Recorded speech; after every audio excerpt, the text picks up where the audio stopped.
고 김영삼 전 대통령의 추모 행렬이 이어지고 있습니다. 경남 분향소 곳곳에서 조문이 이루어지고 있습니다. 고 김영삼 전 대통령은 한국 정치와 현대사에 큰 획을 그었습니다. 경남은 김 전 대통령의 정치 역정의 뿌리 역할을 했습니다. 경남도의회 학교급식 특위가 발표한 6천억 원대 비리 의혹 금액이 사실보다 부풀려진 것으로 드러났습니다. 게다가 거짓 해명 비판마저 받고 있습니다. 경남FC가 구단 비전과 혁신 방안을 발표했지만 기존 내용을 재탕했거나 혁신안이 없어 졸속 논란을 일으키고 있습니다.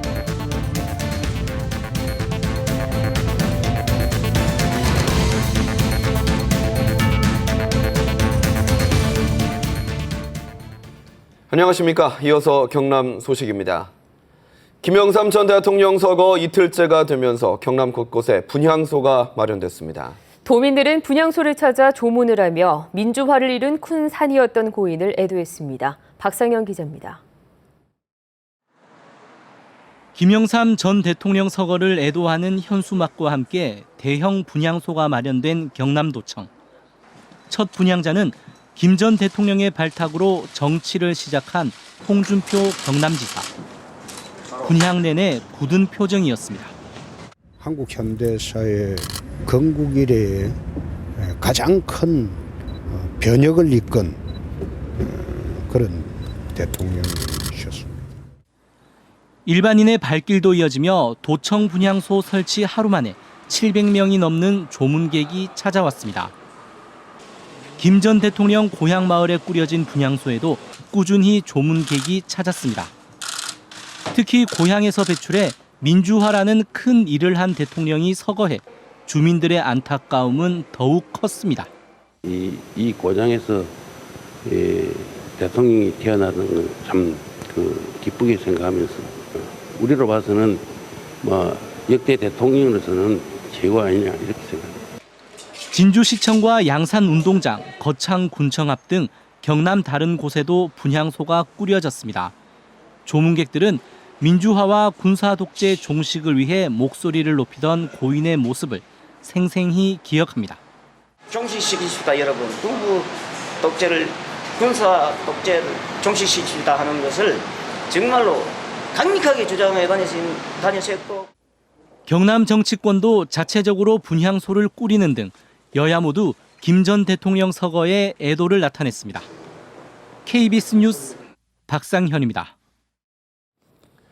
고 김영삼 전 대통령은 거제에서 태어나고 자라 한국 정치와 현대사에 큰 획을 그었습니다. 경남은 고 김 전 대통령의 정치적인 성장에 버팀목이 됐고 노무현 전 대통령 등 정치인과 인연을 맺게 했습니다. 천연수 기자의 보도입니다. 1954년 만 25세 청년 김영삼은 고향 거제에서 3대 민의원에 당선됐습니다. 경남은 김영삼에게 최연소 국회의원 기록을 안겨줬고 지금까지 깨지지 않고 있습니다. 1979년 경남은 김영삼에게 또 한 번 중대한 정치 전환점을 만들어줍니다. 10월 4일 김영삼이 국회의원직 제명과 가택연금을 당한 뒤 16일 부산과 마산에서 대규모 시위가 벌어졌습니다. 부마 항쟁은 12.6으로 이어졌고 김영삼은 군부 정권과 맞서 두 차례 대선에 도전합니다. 우리나라의 여당 대통령이 누가 되어야 안전을 지킬 수 있습니까? 1992년 대통령 당선을 전후해 김영삼은 부모가 살던 마산을 자주 찾기도 했습니다. 국가를 위한 대통령이 되기 위해서 모든 것을 바쳐서 최선을 다하겠습니다. 경남 정계에도 막대한 영향을 미쳤습니다. 1988년 인권 변호사이던 노무현은 김영삼 야당 총재를 통해 13대 국회에 진출했고 이후 3당 합당에 반대하고 나서 두 정치인은 결별했습니다. 두 사람은 이후 각자 다른 길을 간 뒤 김영삼은 14대, 노무현은 16대 대통령이 됐습니다. 모래시계 검사로 이름을 날리던 홍준표 도지사와 검사 출신인 안상수 창원시장도 김 전 대통령을 통해 국회에 진출했습니다. 김 전 대통령은 2010년 대선 공약이었던 거가대교의 준공식에도 참석해 고향 장목마을이 육지와 연결되는 모습을 지켜봤습니다. KBS 뉴스 전현수입니다. 다음 소식입니다. 경남도의회 학교급식 행정사무조사 특별위원회가 발표한 학교급식 6,022억 원의 비리 의혹 금액이 사실보다 부풀려진 것으로 확인됐습니다. 급식특위는 비리 의혹 금액이 6,022억 원이라고 보도자료까지 배부해놓고는 일부 언론이 자의적으로 계산한 것이라며 발뺌을 했습니다. 송현준 기자가 취재했습니다. 도의회 급식특위가 밝힌 급식 비리 의혹 규모는 무려 6,022억 원. 엄청난 액수에 반발이 잇따랐습니다.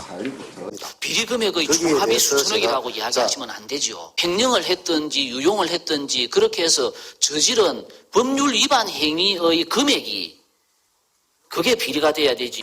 도의회 내부에서도 논란이 일자 박준식 급식특위 위원장이 중복 계산되면서 부풀려졌다고 서둘러 진화에 나섰습니다. 중복되는 금액도 좀 있기 때문에 효율적으로 합산을 해서 이게 6천억이다라고 보기는 좀 힘든 부분이 있어서 그 부분에 대해서는 좀 바로잡고 싶고요. 6,022억 원이라는 금액은 어떻게 발표됐을까?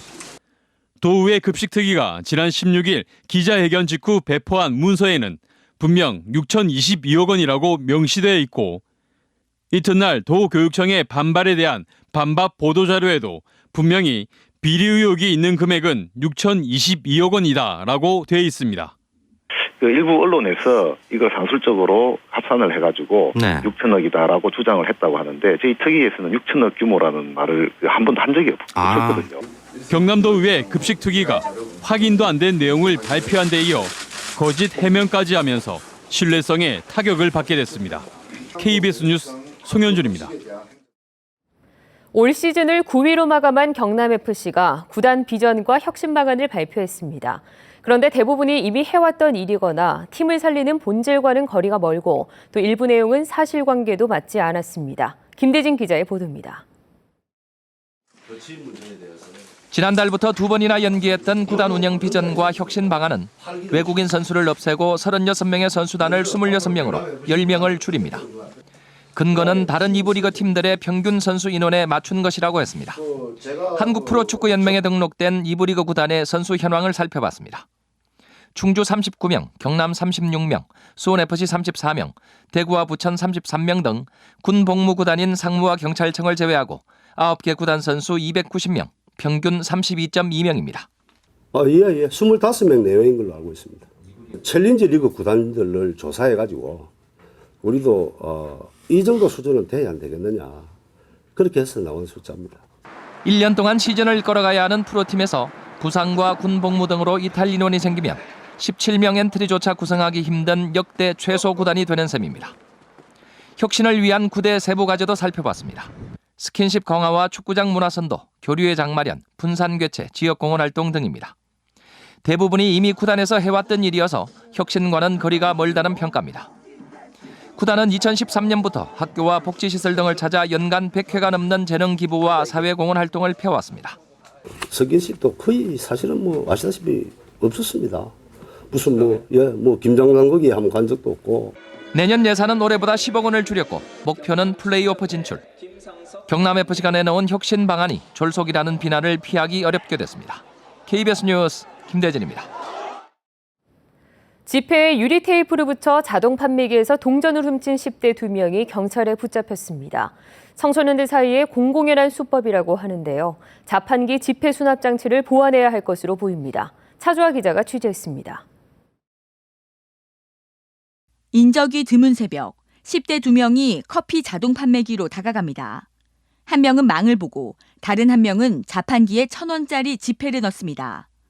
곧이어 커피를 고르고 거스름돈 반환 버튼을 누른 뒤 다시 지폐를 빼내 유유히 사라집니다.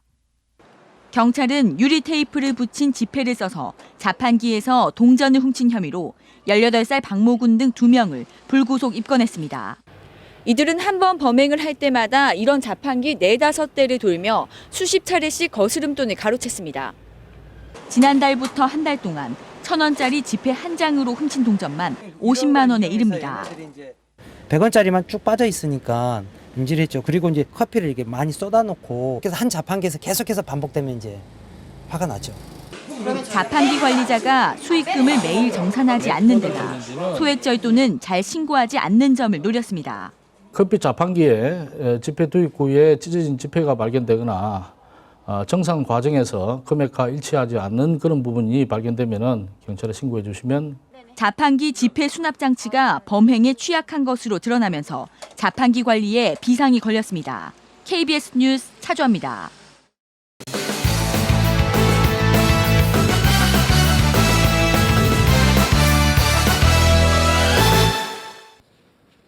주요 단신입니다. 홍준표 지사 주민소환운동본부는 지난 7월 말부터 11월 20일까지 넉 달 동안 서명을 받아 검증 작업을 마친 뒤 오는 30일에 선거관리위원회에 제출할 예정이라며 투표 여건인 26만 7,400여 명은 무난히 넘길 것으로 예상한다고 밝혔습니다. 경남선거관리위원회는 서명부 심사 확인에 3개월 이상이 소요될 것으로 보인다며 서명에 문제가 없을 경우 내년 상반기에 홍 지사에 대한 주민소환 투표가 실시될 예정이라고 밝혔습니다. 한편 박종훈 교육감 주민소환 추진본부도 내년 1월 초까지 50만 명 서명을 목표로 주민 서명을 받고 있습니다. 경상남도 서부청사 개청이 다음 달 17일로 확정돼 이달 말부터 이전 작업이 시작됩니다. 경상남도 서부권개발본부는 다음 달 17일 진주에 마련된 서부청사에서 도민 2,800여 명을 초청해 개청식을 연다고 밝혔습니다. 이전 부서는 경상남도 서부권개발본부와 농정국, 환경산림국 3개 국과 인재개발원, 보건환경연구원의 2개 직속기관 328명이며 진주 보건소를 합쳐 460명이 근무합니다. 소나무 에이즈로 불리는 제선축병을 2017년까지 완전 방제하겠다고 경상남도가 선언했습니다. 경남에서 소나무 제선축병은 지난 1997년 함안에서 첫 발생한 이후 2006년에 감소했다가 다시 증가해 15개 시군으로 확산됐고 2013년에는 59만 5천 그루의 피해가 났습니다. 경상남도는 최근 3년 동안 135만 그루를 베내거나 약재, 살포 등의 방제를 벌여 최근 발생률은 절반으로 줄었습니다. 경상남도는 지난달까지 헬기 13대를 투입해 제선축병 피해 지역에 GPS 좌표를 확보했고 510헥타르를 집중 방제해 2017년 완전 방제할 것이라고 밝혔습니다. 경남경찰청 성폭력특별수사대는 다방종업원을 성추행한 혐의로 최의석 고성군의회 의장에 대해 불구속 기소 의견으로 검찰에 송치했습니다. 최 의장은 지난 8월 고성군의 한 다방에서 여성 종업원의 신체를 만지고 성희롱 발언을 한 혐의를 받고 있습니다. 경찰은 최 의장에 대한 거짓말 탐지기 조사에서 거짓 반응이 나온 데다 주변 참고인의 진술을 볼 때 혐의가 인정된다고 설명했습니다. 한국항공우주산업카이가 한국형전투기 KF-X를 공동 개발하기로 인도네시아와 가계약을 했습니다. 카이는 이번 가계약에서 인도네시아가 KF-X 개발 사업비 약 8조 6,700억 원 가운데 20% 규모인 1조 7천억 원의 비용을 분담하고 설계 참여와 일부 부품의 생산, 기술 자료와 시제기 한 대 등을 획득하게 된다고 밝혔습니다. 경남 소식이었습니다.